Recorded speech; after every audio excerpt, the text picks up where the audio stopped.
제가 지금 오늘 발표드릴 제목은요, 보신 바와 같이 탄소 중립 시대의 기후 위기 대응과 중장기적 적응 방안입니다.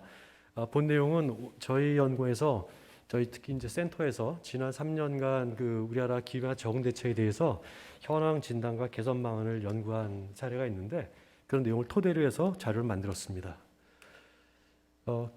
내용은 현황, 적응, 그리고 이제 문제점, 정책 방향 순으로 말씀드리겠습니다.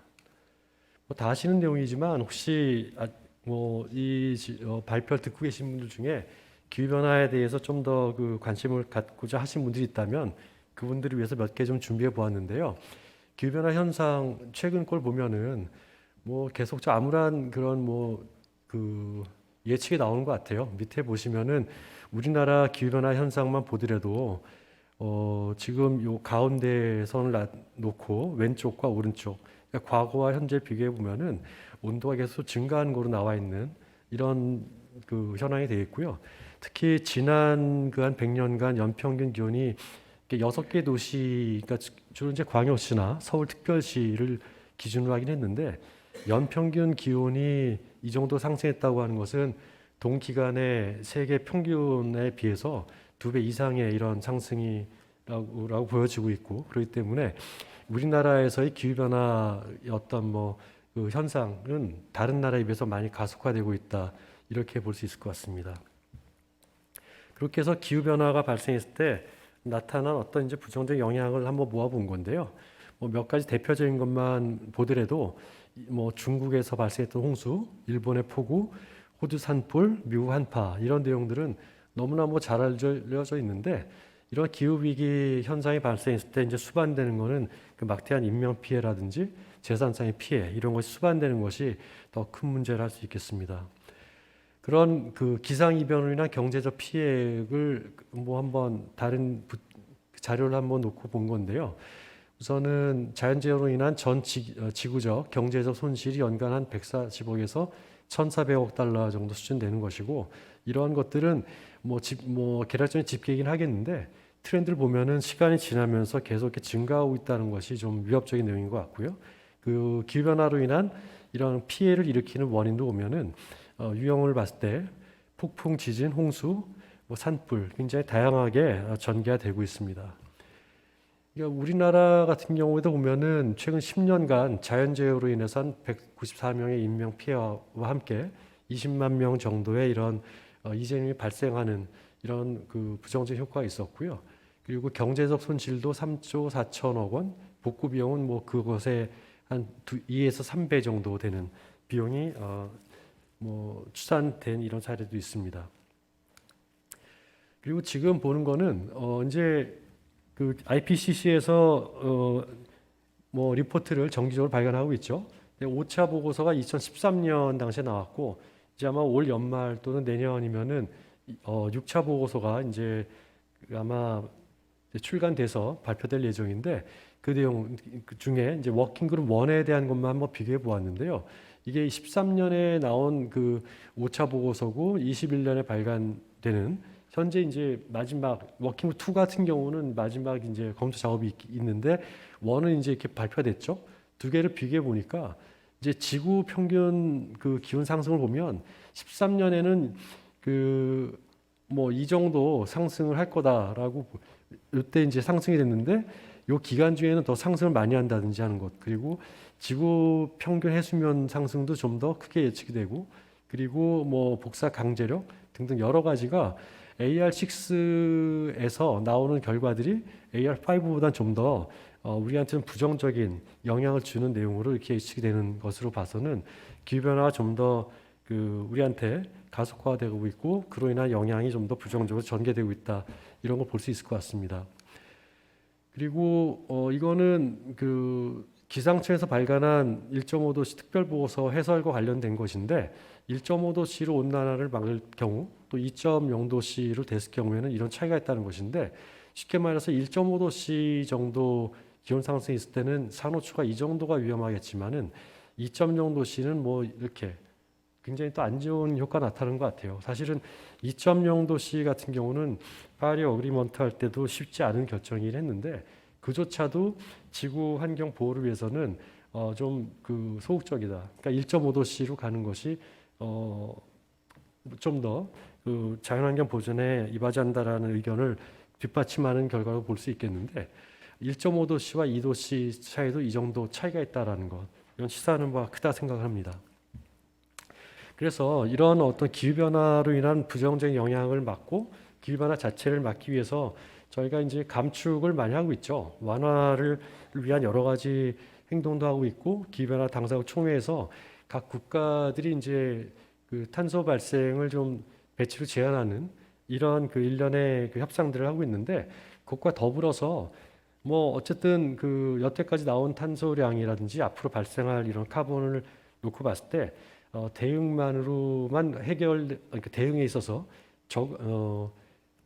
감축만으로 모든 것이 해결되기는 어렵기 때문에 그것과 이제 동격으로 적응에 대한 이런 노력이 필요하다라는 논리가 나올 수 있습니다. 그래서 제가 오늘 이제 드리는 말씀도 적응이기 때문에 그 적응에 대해서 지금부터 좀 말씀드리려고 합니다.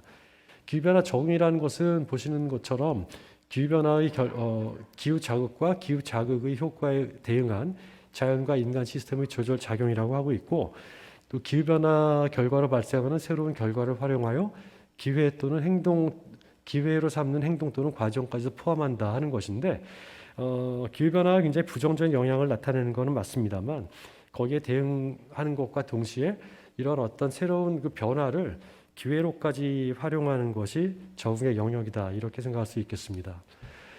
이건 일반적인 기후변화로 인한 어떤 뭐 그 현상에 대응하는 우리의 자세를 보여주는 것인데 기후변화가 발생하게 되면은 기후 노출, 다시 말해서 어떤 기상의 변동성이 나타나겠죠.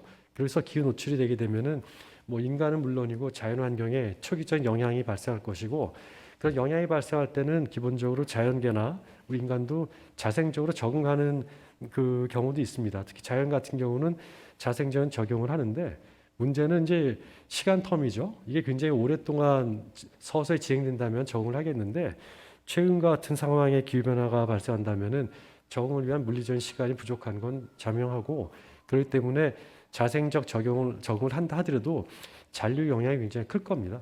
그래서 그 잔류 영향에 이제 대응하기 위해서 우리는 당연히 완화라는 정책도 피우고 있지만 한편으로는 적응이라는 정책도 피우고 있다. 이렇게 하면 될 것 같습니다. 그렇게 봤을 때 적응이라는 기후변화 대응 정책은 기후변화로 인한 영향을 극복하기 위한 전략, 또 기후변화의 결과에 대한 대응에 초점을 맞춰서 뭐 영향 및 취하수 평가를 통해서 예측을 하고 이 대책을 만드는 이런 행위들, 이런 것들을 적응이라고 말을 하고 있습니다. 뭐 간단한 그래픽으로 준비해 봤는데요. 비가 왔을 때 우산을 쓰는 것과 그렇지 않은 것에 대해서는 차이가 많습니다. 비 오는 것 자체를 막지 못한다면 어떻게 우리가 좀 피해를 적게 하겠느냐 이런 노력을 하는데 그것이 바로 기후변화 적응이 아니겠느냐 쉽게 해설하는 이런 그래픽이 있어서 한번 준비해 보았습니다. 그리고 이제 지구 온난화 감축 목표 및 지속 가능 발전과 연계해서도 적응이라는 것이 이제 자리를 좀 잡고 있는데 여기 보시면은 이게 이제 해상도가 좀 낮긴 한데요. 빨간 것이 이제 RCP 8.5, 파란 게 이제 2.6이죠. 그랬을 때 그 여기 이 8.5로 봤을 때 적응을 하지 않고 우리가 이제 피해와 적응을 했을 때 차이가 꽤 많이 나요. 그렇기 때문에 2.6도 마찬가지고요. 그래서 적응을 하는 것과 안 하는 것에 대해서는 기후변화에 대응하는 어떤 결과에 있어서 굉장히 차이가 나기 때문에 기후변화 적응이 반드시 필요하다 하는 것이고 이것은 결국 지속가능 발전과도 연계된다. 이렇게 해석할 수 있겠습니다. 그래서 좀 더 적응에 대해서 알아보고자 이걸 마련했는데 우리나라에서는 그래서 이런 기후변화 적응 대책을 어떻게 이행하고 있는가 하는 것을 간단히 좀 설명한 표가 되겠는데 요 위엔 좀 양해 좀 구하겠습니다. 기존에는 기후변화 적응 대책이 저탄소 녹색성장 기본법에 따라서 시행이 됐는데 최근에 이제 탄소 중립법이 제안됐죠. 그래서 이제 탄소 중립법이 발의됐기 때문에 현재 이 기후변화 적응 대책은 사실상 기후 위기 적응 대책으로 명칭도 변화가 됐고 현재는 뭐 대책 자체는 기후변화 적응 대책이 되겠는데 법에 있는 거는 기후 위기 적응 대책이란 말이 나오고 법은 이제 탄소 중립법으로 전환이 됐고 조항도 이제 48조가 아니라 탄소 중립법 38조에 의거해서 기후 위기 적응 대책이 진행될 예정입니다. 나머지는 뭐 수립 주체는 범정부 차원의 합동 계획이긴 한데 주관 기관은 환경부고 5년 단위로 수립하고 있고 현재는 제3차 국가 기후변화 적응 대책이 시행되고 있습니다. 올해 1월, 2021년 1월부터 제3차 국가 기후변화 적응 대책이 진행되고 있고요. 여기까지 쭉 보시면은 사실 우리나라는 기후변화 적응과 관련해서 굉장히 일찍부터 이렇게 계획을 이행해 왔던 것 같아요. 지난 요 10년 이게 거의 그 기후변화 적응 대책이 2010년을 기점으로 저희가 보는데 그 이전 10년 동안 기후변화 대응 종합 대책부터 시작해서 많은 대책들이 있었고요. 그런 대책들이 녹색법이 시행된 10년 이후부터는 국가 기후변화 적응 대책이라는 이름으로 쭉 진행되어 왔습니다. 지금 보시는 거는 올해 1월 1일부터 시행 중에 있는 제3차 국가 기후변화 적응 대책에 대한 체계입니다. 비전은 국민과 함께하는 기후안식 국가 구현이라는 것이 되겠고요. 목표는 이제 2도씨 지구 상승에도 대비하는 좀 재밌는 대목인데 1.5도씨로 이렇게 온난화 폭을 줄이는 것이 이제 우리 그 인류의 목표라고 했을 때 거기에 대응하는 계획을 만드는 것이 마땅하겠는데 혹시 그것이 부족해서 2도씨가 상승해도 거기에도 대응할 수 있는 적응 대책을 만들자라는 의지의 표현으로 이해하시면 될 것 같습니다. 그리고 정책에 보면은 기후 리스크 적응력 제고, 감시 예측 및 평가 강화, 주류화 실현해가지고 일부에는 이제 우리가 흔히 보는 물 관리, 건강, 국토, 농수산, 건강 그리고 산업 및 에너지 부분에 대한 적응력 제고, 그 다음에 이제 감시 및 예측 평가인데요. 이런 것들은 이제 약간 지원에 대한 것이 큽니다. 예를 들면 이러한 어떤 대책들이 이행되기 위해서 제공하는 어떤 시나리오나 예측 고도화 이런 내용이 포함되어 있고 마지막에는 이제 적응 주류화라고 하는데 환경이라는 것은 언제 우리 삶에 이제 뿌리를 내려서 우리가 어떤 행동을 하든지 환경을 고려하는 이런 것들을 우리가 주류화라고 하는데 기후변화 적응도 이런 주류화를 목표로 하고 있습니다. 그래서 각종 개발 계획이나 대책을 만들 때 기후변화 적응을 좀 고려토록 할 수 있도록 하는 것을 이제 적응이라고 했을 때 그런 목표를 이루기 위한 대책들도 이 기후변화 적응 대책에 포함되어 있다. 이렇게 설명드릴 수 있습니다. 지금 보시는 거는 우리나라에서 이제 기후변화에 대응하기 위한 전략 중에 하나로서 적응 대책을 수행하고 있는데 그 적응 대책을 시기별로 한번 풀어보았습니다.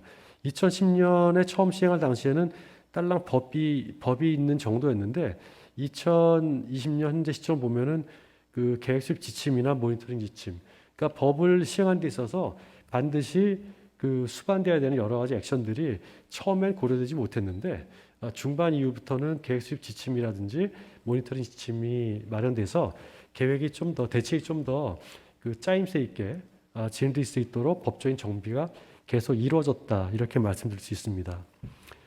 그다음에 계획 수립을 보면은 이제 국가 차원은 2011년부터 10년에 만들어서 11년부터 진행이 됐죠. 제1차 기반 적응 대책, 2차, 3차 세부 시행 계획도 1년 후부터 시작되는 1차 시행 계획, 2차, 3차 됐고 광역도 1차 대책, 2차 대책 돼 있는데 이제 기초지자체가 맨 마지막에 시행돼서 현재 2차를 진행하고 있다라고 볼 수 있고요. 그리고 공공기관과 민간인데 사실 공공기관은 민간도 그렇고 시범 사업을 많이 진행해 왔습니다. 공공기관 같은 경우는 이제 올해 탄소 중립법이 발효되면서 우리나라의 이제 주요 공공기관 여기에는 한국전력이라든지 여러 그 국가 기관 시설을 담당하는 공공기관에서는 의무적으로 기후변화 적응 대책 수립하도록 법적인 근거가 마련되었습니다. 그래서 올해부터 시작할 예정이고요. 그리고 이런 법 개혁 수립하는 데 필요한 그 내용들에 대한 뒷받침도 있고 이행하니까 이제 수립하니까 수립에 대한 이행 평가에 대한 것들도 사후적이긴 한데 처음에는 없었는데 2015년 시점이니까 국가 대책으로 따지면은 제2차 국가 기후변화 적응 대책 시행과 동시에 이제 이행 평가에 대한 근거가 마련되어서 현재 시점에서 보면은 계획 수립을 국가, 광역, 지자체 또 이제 공공기관 앞으로 할 예정이고요. 수립하고 있고 그런 기관들에 대해서 이행 평가를 짜임새 있게 하고 있다 이렇게 말할 수 있습니다.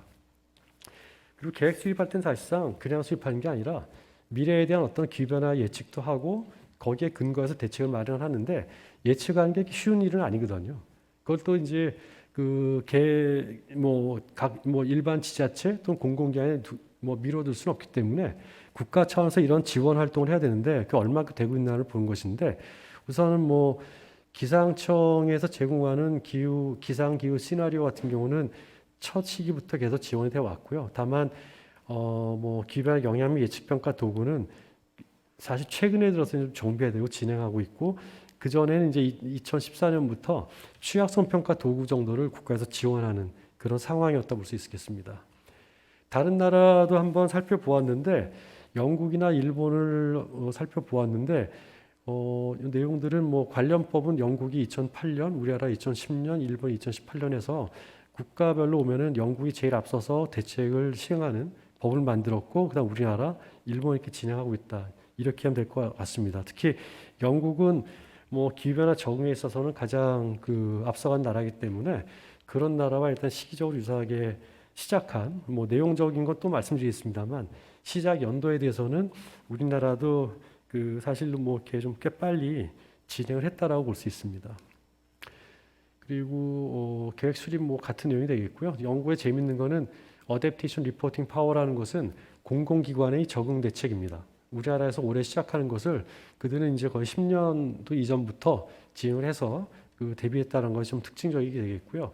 나머지 내용들에 대해서는 뭐 영국, 우리나라, 일본 다 비슷하게 진행되고 있고 하여튼 모든 면에서 영국이 좀 더 먼저 시작했다 이렇게 할 수 있을 것 같습니다. 그리고 정책 수립 지원 관련돼서도 도구나 이런 것도 영국은 뭐 기후변화 영향예측 보고서나 이런 걸 만들어서 국가는 물론이고 공공기관에서 적응 대책 수립할 때 여러 가지 정보들을 제공하는 책을 가지고 있고요. 우리나라에서도 기본적인 이런 영향예측 보고서나 이런 걸 제공하고 있는데 좀 더 디테일한 예측이 가능한 평가를 위한 모델이나 도구들은 이제 막 제공하기 시작했다. 이렇게 이해하면 될 것 같습니다. 일본은 A 플랫이라고 하는 것이 있는데 굉장히 광범위한 기후변화 관련된 정보 플랫폼인데 이런 걸 만들어서 국가나 지자체에서 대책을 마련할 때 활용할 수 있도록 체계를 구축하고 있습니다. 뭐 지금까지 이제 우리나라하고 뭐 해외 사례 간단히 살펴보았는데 그런 걸 토대로 몇 가지 이제 우리나라 적응 대책의 문제점을 한번 살펴보았습니다. 그랬을 때 필요한 건 이걸 보시면 될 것 같아요. 현재와 미래 기후변화 영향에 대응하는 데 대해서는 아직까지 좀 부족하다. 부족한 내용을 보면은 의사결정을 위한 어떤 지식이 좀 충분하지 않다 하는 것, 그리고 또 적응, 이행, 모니터링 및 보고, 또 이제 M&E가 결국 모니터링과 이밸류에이션이잖아요. 이런 체계가 좀 미흡하다는 것, 그리고 또 적절한 시한 내에 적응을 하는데 좀 시행되지 않는 것도 있다는 것, 그리고 역의 발생, 기후변화 영향을 미고려한다. 굉장히 중요한 얘기인데 기후변화라는 것이 굉장히 글로벌한데 적응 대책은 사실 이러한 내용들을 고려해서 만들어야 됨에도 불구하고 굉장히 국지적으로 만들고 있다는 것, 이런 것들이 좀 문제로 볼 수 있겠습니다. 그리고 적응 대책과 리스크 간 연관성이나 적응 효과 미흡하다고 하는 것은 적응 대책을 5년마다 범부처적으로 만들고 있지만 이제 예정된 어떤 예상되는 기후변화 리스크에 대응해서 거기에 맞춤형 대책을 만들기보다는 기존에 만들어진 대책을 리스크에 좀 어느 정도 맞추고자 하는 행위가 좀 있긴 합니다. 그렇기 때문에 적응 대책으로서 어떤 조금 효과를 발생시키는데 좀 미흡하다라는 어떤 지적도 있습니다. 그런 것들에 대한 얘기가 되겠고요.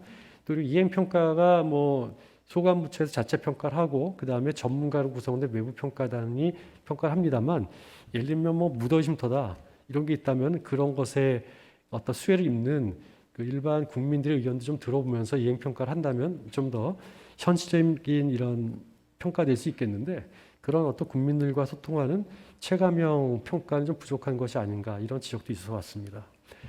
그리고 적응 계획 이행 모니터링을 하고 있습니다만 좀 부족하지 않느냐 하는 것. 영국 같은 경우는 모니터링 결과를 만들어서 의회에 제출을 합니다. 그래서 의회에서 좀 더 이행 강제력을 좀 행사할 수 있도록 이런 장치가 있는데 우리나라 같은 경우는 아직까지는 부처의 자발적인 이런 판단에 근거하고 있기 때문에 이행 강제력이 약간 좀 부족하지 않나 생각이 됩니다. 그리고 적응 전문기관 역할책이 체계가 필요하다 했는데 저희 뭐 적응센터 같은 경우도 업무를 여러 가지 많이 하고 있습니다만 좀 더 포커싱해서 일을 하는 어떤 토대가 필요하지 않을까 생각이 됩니다.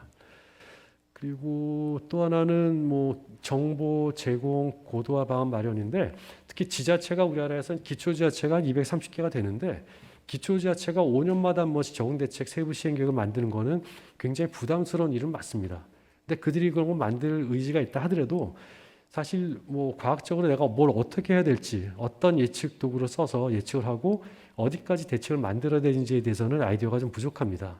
그러니까 그런 지자체나 앞으로 이제 공공기관도 적응 대책을 만들어야 되는데, 그들이 좀 활용할 수 있는 여러 가지 정보 자료 제공이 좀 더 체계화될 필요가 있겠는데, 현재로서는 좀 부족하지 않나 보여지고 있기 때문에 이런 것들도 좀 앞으로 개선이 필요하다는 의미로 말씀드리는 거고요. 민간 기관의 기후변화 적응계획 수립도 앞으로는 좀 자발적으로 할 텐데, 여기에 대한 토대도 좀 더 강화될 필요가 있겠다 말씀드릴 수 있습니다. 정책 방향은 지금 말씀드린 문제점을 역으로 오면 정책 방향이 되겠죠. 그랬을 때 첫 번째는 기후위기 정책, 적응정책 추진 체계를 좀 더 확립을 하고, 기후위기 적응 지식 생산 체계 구축인데, 잠시 전에 말씀드린 정보 자료나 이런 것들 의미를 하겠고요. 적응 주류화 및 인지 확산이 필요한데, 좀 더 많은 국민들의 참여 또 이런 것들이 필요하다고 이해하시면 될 것 같습니다. 그랬을 때 뭐 앞에 나온 말을 뭐 부연한 것인데요. 과학적 기반의 적응 대책 수립 체계를 확립할 필요가 있겠다라는 것. 여기에는 뭐 이런 내용들인데 이런 슬라이드로 가늠하겠습니다.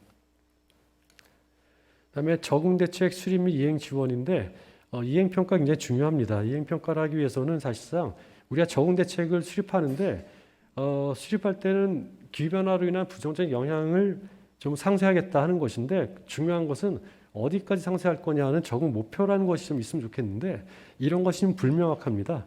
감축 같은 경우도 뭐 감축 목표가 있기 때문에 우리가 뭐 준비하는 것인데, 적응도 이런 목표 설정이 필요하지 않나 생각이 들겠고요. 이 내용도 지금 뭐 시간상 말씀드리기 어려울 것 같고 자료로 가늠하겠습니다.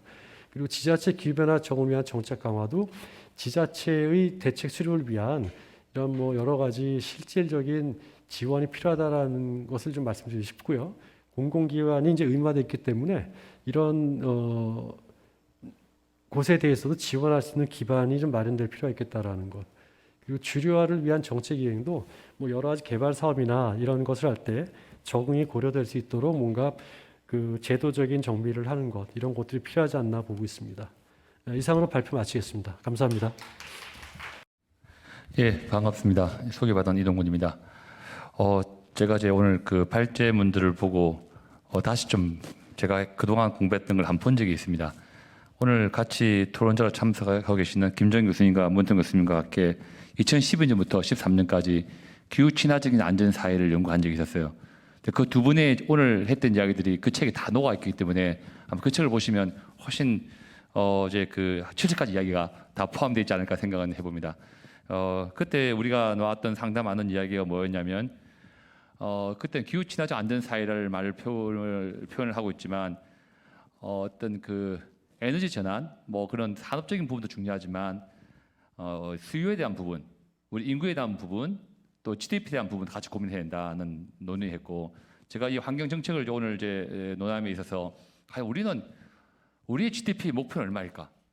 지금 3만 불, 4만 불 시대에서 10만 불을 가야 되는 것인지, 어디에 가는 것이 행복할까에 대한 이 국가 성장에 대한 어떤 목표도 설정을 해야 되고, 인구에 대한 문제, 또 개발에 대한 방향에 대한 문제, 교통의 문제, 이런 부분들이 같이 포함되어 있지 않으면 저는 이제 탄소 중립의 사회를 가기가 쉽지 않다고 생각은 듭니다. 그래서 우선 환경연구원 KI에서는 거대한 담론을 먼저, 우리 사회에 가야 될 목표, 철학이 무엇인지, 저는 91년도에 기후변화를 처음 연구할 때 고민했던 부분, 에코토피아가 뭘까? 우리가 지금은 이런 어떤 물질 문명에 살고 있지만, 사람이 죽고 나면 사후에 보게 되면 자연이 있고 아름다운 정원이 있는 그런 데서 살고 싶어하는 것 같아요. 그렇다면 지금 영국에서 나온 보고서를 보더라도 NBS, 그 Natural Based Solution, 그러니까 자연 기반의 해법 아니면 해결 안 된다고 보고 있는 것 같아요. 아무리 좋은 기술을 도입을 하더라도 결국은 탄소 중립을 가기 위해서는 자연이 갖고 있는 가치 속에서 많은 것들이 이루어져야지, 너무 무리한 어떤 인간의 욕심을 많이 내게 되면 잘 되지 않는다는 이야기를 하고 있기 때문에 제가 먼저 드리고 싶은 부분은 우리의 소비 형태, 우리의 인구 구조, 우리의 산업 구조, 우리 발전 축, 이런 축부터 먼저 같이 환경연구에서 체크를 하면서 제대로 가고 있는지에 대한 담론에 대한 부분이 고민을 하면 좋겠다는 생각은 들고, 그렇게 고민을 하다 보면 정의로운 전환 부분에 오늘 발표에서 빠진 부분에 생물 다양성, 자연 생태계에 대한 고려가 없는 것 같아요. 너무 아까 이제 케어해 놓은 어떤 이 책을 이번 보니까 그 책에 보면 WEF의 보고서 보더라도 가장 중요한 어떤 문제가 생물 다양성 손실리라고 이야기되고 있는 것처럼 그 부분을 간과해서 안 되기 때문에 이제 그 정의로운 진화는 꼭 생태계, 생물 다양성을 포함시켜야 된다는 부분을 또 더 강조하고 싶고, 또 하나는 이제 지금부터 이 환경이나 기후 변화 문제는 통합적으로 보려면 건강 문제도 그렇고 이 수질이 오염되고 산사태가 생기고 그러면 거의 영향으로 인간의 건강에 피해를 보게 되고, 그 부분이 물리적인 건강 피해뿐만 아니라 정신적 쇼크까지 봐야 되기 때문에 아마 이제 연구라는 것이 하나의 분야가 아니라 어떻게 통합적으로 유기적으로 연구할 것이냐, 이런 부분들은 기후 변화에서 임팩트 체인이라는 말을 쓰고 있는 것처럼 연계한 연구가 계속 진행되는 것이 바람직하다는 부분을 좀 설명을 드리고 싶습니다. 제가 이제 맡은 부분 송정일 박사님 주제인데요. 너무 앞에 서론이 길었는데요. 하여튼 너무 100% 동감합니다. 워낙 이쪽에 연구를 많이 하셨기 때문에 하신 내용이 다 맞다고 생각은 들고, 하나 이제 제 기후변화 적응을 연구하다 보면 좀 아쉬운 부분이 감축을 열심히 한다. 2050년도에 넷제로가 실현돼 1.5도가 올라간다고 해도 현재보다 뭐 기온, 가뭄, 강수량 10%에서 50% 증가하는 거예요. 더 나빠지는 거예요. 그러면 적응하지 않으면, 그러니까 저희는 그렇습니다. 지구가 멸망하도 나는 살면 된다. 노아의 방주처럼. 그렇죠. 그게 중요한 거잖아요. 국가가 봤을 때는 뭐 정말 탄소 중립이 되면 좋지만 되기 어려워도 우리 국민이 살면 되고 내 주위에 살려면 적응이 너무 필요한 거예요. 그러면 적응과 감축을 같이 할 수 있는 수단이 참 많은데 지금은 많은 부분들이 감축에 너무 홀리다 보니까 적응을 무시하는 감축이 되고, 우리가 SSP 시나리오를 보더라도 우리가 원하는 탄소 중립을 가기 위해서는 적응과 감축이 가장 잘 되는 사회를 목표로 하고 있습니다. 그래서 감축과 적응을 예를 들면 현재 그 도시가 건설되고 도시 세태 지역에 인프라를 까는 것이 아니라 습지를 만들게 되면 습지에서 물의 유출량을 조절시킬 수 있고 그 습지가 탄소 흡수를 확대시키기 때문에 그런 자연 생태 기반의 해법을 많이 도입을 하는 것이 바람직하지 않느냐 하는 생각을 해봅니다. 그리고 계속 오늘 이야기에 나왔던 것처럼 하나 중요한 부분이 결국은 어떤 부분이 체감형, 시민이 느끼는 형태의 정책이 굉장히 중요시 되고, 아무리 좋은 정책을 펴더라도 톱다운식의 정책, 그러니까 국가가 봤을 때 정말 필요한 적응 정책은 국가가 책임져야 되지만, 근데 그 부분이 지자체 주민이나 지자체가 느낄 때는 다를 수 있다고 생각이 들어요. 그래서 이 하이브리드 형태, 지금도 우리 하이브리드 하고 있는 것처럼 하이브리드가 아마 앞으로 유행이 될 것 같아요. 그러니까 톱다운과 버텀업이 같이 만나서 펼 수 있는 정책, 이런 정책을 많이 개발을 하는 것이 좋겠다고 생각은 들고, 그런 의미에서 최근에 리빙랩이라는 개념도 환경부가 밀고 있는 것처럼 체감할 수 있는 어떤 그 적응 정책, 그 적응 정책이 적응뿐만 아니라 감축까지 도움될 수 있는 형태로 발전하기를 기대를 합니다. 그리고 이제 적응센터의 어떤 뭐 적응 부분에 보게 되면 한 가지 아쉬운 부분이 아까 제가 적응을 이야기하면서 우리만 살면 된다고 생각했는데 같이 살아야 되기 때문에 개도국 지원이 없는 것 같아요. 일본의 국립환경가원의 최근에 적응센터의 일을 보게 되면 우리하고 좀 다른 부분이 두 가지가 있는데, 하나는 뭐가 있냐면 어떻게 하든 개도국을 지원하기 위한 도구를 만들고 그 개도국의 어떤 공무원들을 교육을 시키는 거예요. 그래서 이 파트를 누가 할 것이냐, 어딘가 이제 중장기 정책에는 같이 가야 되기 때문에 그 개도국에 대한 어떤 그 지원 어떻게 할 것이냐에 대한 고민도 해야 되고, 또 하나가 보면 이게 공무원이 안 계시기 때문에 공무원도 교육을 시켜야 되는 거예요. 그 적응센터에 보면 공무원들 파견 나와 있어요, 외국에는. 그러니까 뭐 이제 KIS도 조금 더 이 기후 변화 관련된 탄소 중립 관련된 담당 공무원들을 총리실이 아니라 환경연구원에 파견을 받아서 같이 박사들과 연구하면서 실제 어떤 정책을 펴는 것이 도움되는 것인지를 접목시킬 수 있는 그런 어떤 체계를 갖추기를 좀 기대를 해봅니다. 예, 이상입니다. 예, 송영일입니다. 우선 네 분 토론하신 교수님, 연구원님 감사드리고요. 뭐 많은 걸 배울 수 있는 기회를 가졌다 생각을 합니다. 그리고 제가 발표한 것에 대해서 이동훈 교수님 말씀 주신 거 뭐 다 동의하고요. 특히 적응과 감축의 어떤 공편익을 창출하는 게 필요하다는 것에 대해서도 동감하고 그 탑다운과 바텀업 방식의 정책이 어떻게 좀 혼합될 필요가 있겠다는 것을 동의하고요. 리빙랩에 대해서는 아마 내년에 저희 적응센터에서 좀 일을 하지 않을까 싶은 생각이 들고요. 또 해외 개도국 지원에 대해서도 사실 미흡합니다만 일정 부분 좀 하고 있는데 그것으로만 좀 어려워서 사실 ODA 사업을 해마다 저희가 이렇게 좀 신청해 왔는데 아마 올해도 좀 잘 안 됐는데 내년에 좀 더 좋은 결과 있지 않을까 생각이 듭니다. 열심히 하겠습니다. 감사합니다. 네, 감사합니다. 그래서 저희 1세션의 주제가 이제 탄소 중립 사회 실현입니다. 그래서 그간 이제 우리 사회에서 많은 논의가 있었고 2050년에 탄소 중립을 달성하자라고 이제 목표는 설정되었고 그러면 그것을 어떻게 가야 할 것인지에 대해서 오늘 토론자분들 또 발표자분들 많은 의견을 주셨습니다. 뭐 자연 기반, 뭐 공정하게 가야 되고 재정은 어떻게 할 것이고 시민 참여, 교육, 뭐 지역의 참여. 그래서 이런 많은 좋은 말씀을 저희가 잘 듣고 그래서 이제 저희의 연구 방향도 정하고 또 이제 많은 정책적 시사점을 제공을 하고자 노력을 하도록 하겠습니다. 그러면 오늘 참여해 주셔서 감사하고요. 제 1세션 이것으로 마치도록 하겠습니다. 감사합니다.